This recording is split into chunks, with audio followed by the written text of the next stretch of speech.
ಸದ್ಯದಲ್ಲೇ ಸಚಿವ ಸಂಪುಟಕ್ಕೆ ಮುಹೂರ್ತ ಫಿಕ್ಸ್. ರಮೇಶ್ ಶ್ರೀರಾಮುಲುಗೆ ಬಂಪರ್ ಆಫರ್.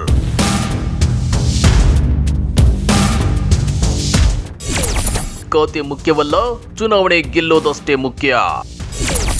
14 ತಿಂಗಳ ಬಿಜೆಪಿ ಪ್ಲಾನ್, ಸಿದ್ದುನೇ ಟಾರ್ಗೆಟ್.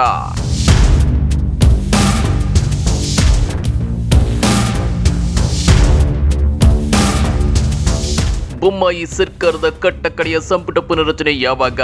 ಸಂಪುಟದಲ್ಲಿ ಯಾರ್ಯಾರಿಗೆ ಒಲಿಯುತ್ತೆ ಮಂತ್ರಿ ಪಟ್ಟ, ಯಾರ್ಯಾರಿಗೆ ಕೊಡಲಾಗುತ್ತೆ? ರಮೇಶ್ ಜಾರಕಿಹೊಳಿಗೆ ಮಂತ್ರಿ ಪಟ್ಟ ಸಿಗುತ್ತಾ? ಶ್ರೀರಾಮುಲುಗೆ ಡಿಸಿಎಂ ಪಟ್ಟ ಮಿಸ್ ಆಗೋದೇ ಇಲ್ವಾ? 2023ರ ಚುನಾವಣೆ ಮೇಲೆ ಕಣ್ಣಿಟ್ಟಿರೋ ಬಿಜೆಪಿ ನಾಯಕರ 14 ತಿಂಗಳ ಪ್ಲಾನ್ ಹೇಗಿದೆ? ಕಮಲ ಕಲಿಗಳ ಮೇನ್ ಟಾರ್ಗೆಟ್ ಸಿದ್ದರಾಮಯ್ಯನವರೇ ಯಾಕೆ ಅನ್ನೋದನ್ನ ತೋರಿಸ್ತೀವಿ. ಆದ್ರೆ ಅದಕ್ಕಿಂತ ಮೊದಲು ಹಲೋ ಕನ್ನಡ ಯೂಟ್ಯೂಬ್ ಚಾನೆಲ್ ಅನ್ನ ಸಬ್ಸ್ಕ್ರೈಬ್ ಮಾಡ್ಕೊಳ್ಳಿ. ಹಾಗೇನೇ ಪಕ್ಕದಲ್ಲಿರೋ ಬೆಲ್ ಬಟನ್ ಅನ್ನು ಪ್ರೆಸ್ ಮಾಡಿ.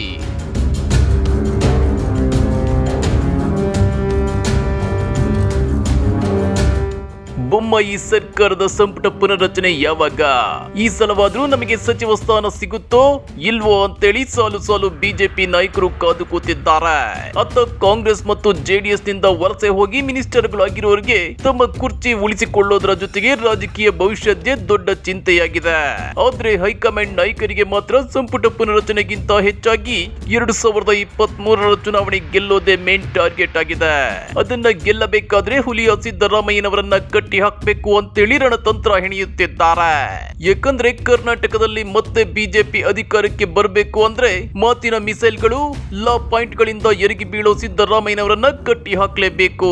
ನಿಮ್ಗೆ ಗೊತ್ತಿರಲಿ, 2023ರ ಚುನಾವಣೆಯಲ್ಲಿ ಬಿಜೆಪಿಗೆ ಪ್ರಬಲ ಪ್ರತಿಸ್ಪರ್ಧಿ ಜೆಡಿಎಸ್ ಅಲ್ಲ, ಒನ್ ಅಂಡ್ ಓನ್ಲಿ ಕಾಂಗ್ರೆಸ್. ಅದರಲ್ಲೂ ಹುಲಿಯ ಸಿದ್ದರಾಮಯ್ಯನವರೇ ಪ್ರಬಲ ಪ್ರತಿಸ್ಪರ್ಧೆ. ಹೀಗಾಗಿ ಸಿದ್ದರಾಮಯ್ಯನವರನ್ನ ಹೇಗೆ ಕಟ್ಟಿ ಹಾಕಬೇಕು ಅನ್ನೋ ಯೋಚನೆಯಲ್ಲೇ ಮುಳುಗಿರೋ ದಿಲ್ಲಿ ನಾಯಕರು ಸಂಪುಟ ಪುನರ್ರಚನೆ ಬಗ್ಗೆ ಅಷ್ಟಾಗಿ ತಲೆ ಕೆಡಿಸಿಕೊಳ್ಳುತ್ತಿಲ್ಲ. ಈ ಸಲ ಸಂಪುಟ ಪುನರ್ರಚನೆ ಆದ್ರೆ ಯಾರ್ಯಾರಿಗೆ ಯಾವ ಖಾತೆ ಕೊಡ್ಬೇಕು, ಯಾರನ್ನ ಕೈ ಬಿಡಬೇಕು ಅನ್ನೋದು ಪ್ರಶ್ನೆಯೇ ಅಲ್ಲ. ಪಕ್ಷವನ್ನ ಮತ್ತೆ ಗೆಲ್ಲಿಸಿಕೊಂಡು ಬರೋ ಸ್ಪಷ್ಟ ಸುಳಿವಿಗಾಗಿ ಹುಡುಕಾಟ ನಡೆಸ್ತಾ ಇದೆ. ಹೀಗಿರುವಾಗಲೇ ಮಾಜಿ ಸಚಿವ ರಮೇಶ್ ಜಾರಕಿಹೊಳಿ ಮತ್ತೆ RSS ಮುಖಂಡರನ್ನ ಭೇಟಿಯಾಗಿ ಸಚಿವ ಸ್ಥಾನಕ್ಕಾಗಿ ಭಾರಿ ಲಾಬಿ ನಡೆಸುತ್ತಿದ್ದಾರೆ.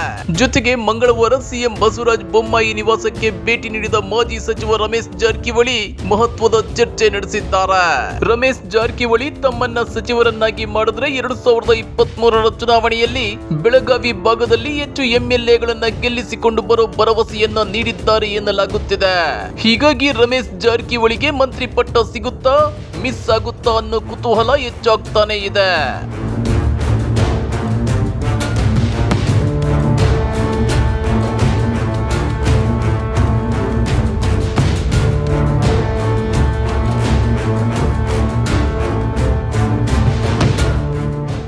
ಇನ್ನೇನು 1.5 ವರ್ಷದಲ್ಲಿ ವಿಧಾನಸಭಾ ಚುನಾವಣೆ ನಡೆಯಲಿದೆ. ಈ ನಿಟ್ಟಿನಲ್ಲಿ ಪಕ್ಷ ಸಂಘಟನೆಗೆ ವರಿಷ್ಠರು ಒತ್ತು ನೀಡಿದ್ದಾರೆ.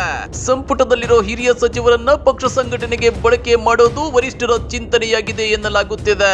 ಪಕ್ಷ ಮುಂದಿನ ಚುನಾವಣೆಯಲ್ಲಿ ಕಮಲದ ಗೆಲುವಿಗಾಗಿ ಕೆಲ ಹಿರಿಯ ನಾಯಕರನ್ನ ಸಚಿವ ಸಂಪುಟದಿಂದ ದೂರವಿಟ್ಟು ಪಕ್ಷ ಸಂಘಟನೆ ಕಾರ್ಯಗಳಿಗೆ ಬಳಸಿಕೊಳ್ಳುವ ಯೋಜನೆಗಳನ್ನ ದಿಲ್ಲಿಯ ಹೈಕಮಾಂಡ್ ಹಾಕುತ್ತಿದೆ.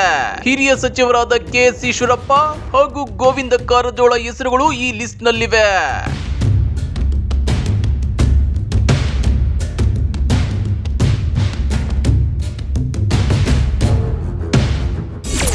ಶ್ರೀರಾಮುಲುಗೆ ಡಿಸಿಎಂ ಪಟ್ಟ ಈ ಸಲವೂ ಮಿಸ್ ಆಗುತ್ತಾ?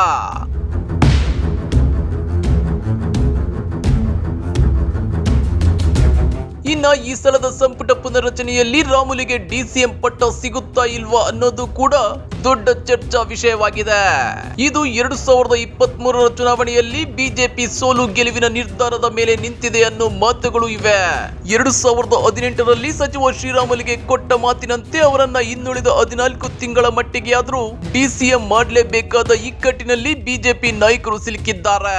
ಒಂದೊಮ್ಮೆ ರಾಮುಲು ಅವರನ್ನ ಡಿಸಿಎಂ ಮಾಡಿಲ್ಲ ಅಂದ್ರೆ 40ಕ್ಕೂ ಹೆಚ್ಚು ಕ್ಷೇತ್ರಗಳಲ್ಲಿ ವಾಲ್ಮೀಕಿ ಜನಾಂಗದ ಕಡುಕೋಪಕ್ಕೆ ತುತ್ತಾಗಬೇಕಾಗುತ್ತೆ. ಅಷ್ಟೇ ಅಲ್ಲ, ಕಳೆದ ಸಲ ಗೆದ್ದಿದ್ದ 104 ಸೀಟುಗಳಿಗಿಂತ ಬಿಜೆಪಿ ಕೆಳಗಿಳಿಯೋ ಭೀತಿ ಎದುರಾಗಿದೆ. ಹೀಗಾಗಿ ಈ ಸಲದ ಸಂಪುಟ ಪುನರಚನೆಯಲ್ಲಿ ಶ್ರೀರಾಮುಲುಗೆ ಡಿಸಿಎಂ ಪಟ್ಟ, ರಮೇಶ್ ಜಾರಕಿಹೊಳಿಗೆ ಮತ್ತೆ ಮಂತ್ರಿ ಪಟ್ಟ ಫಿಕ್ಸ್ ಅನ್ನೋ ಮಾತುಗಳಿವೆ. ಇದರ ಜೊತೆಗೆ ಇನ್ನುಳಿದ 14 ತಿಂಗಳ ಕಾಲ ಹುಲಿಯ ಸಿದ್ದರಾಮಯ್ಯನವರ ಪ್ರತಿ ನಡೆಯನ್ನು ಸೂಕ್ಷ್ಮವಾಗಿ ಗಮನಿಸಿ ಕಾಂಗ್ರೆಸ್ ಅನ್ನ ಕಟ್ಟಿ ಹಾಕಲು ಕೂಡ ಬಿಜೆಪಿ ಮಾಸ್ಟರ್ ಪ್ಲಾನ್ ಮಾಡೋ ಸಾಧ್ಯತೆ ಇದೆ.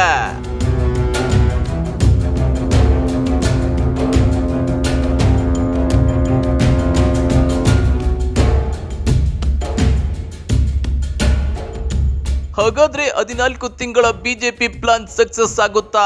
ಹುಲಿಯ ಸಿದ್ದರಾಮಯ್ಯನವರ ಮಾತಿನ ಮಿಸೈಲ್ ಗಳನ್ನ ಬಿಜೆಪಿ ಅದೇಗೆ ಮೆಟ್ಟಿ ನಿಲ್ಲುತ್ತೆ? ಕಾಮೆಂಟ್ ಮಾಡಿ, ವಿಡಿಯೋ ಲೈಕ್ ಮಾಡಿ, ಶೇರ್ ಮಾಡಿ. ಇಂಥ ಮತ್ತಷ್ಟು ರೋಚಕ ರಾಜಕೀಯ ಸುದ್ದಿಗಳನ್ನ ಮಿಸ್ ಮಾಡದೆ ನೋಡ್ಬೇಕು ಅಂದ್ರೆ ನಮ್ಮ ಯೂಟ್ಯೂಬ್ ಚಾನೆಲ್ ಅನ್ನ ಸಬ್ಸ್ಕ್ರೈಬ್ ಮಾಡ್ಕೊಳ್ಳಿ.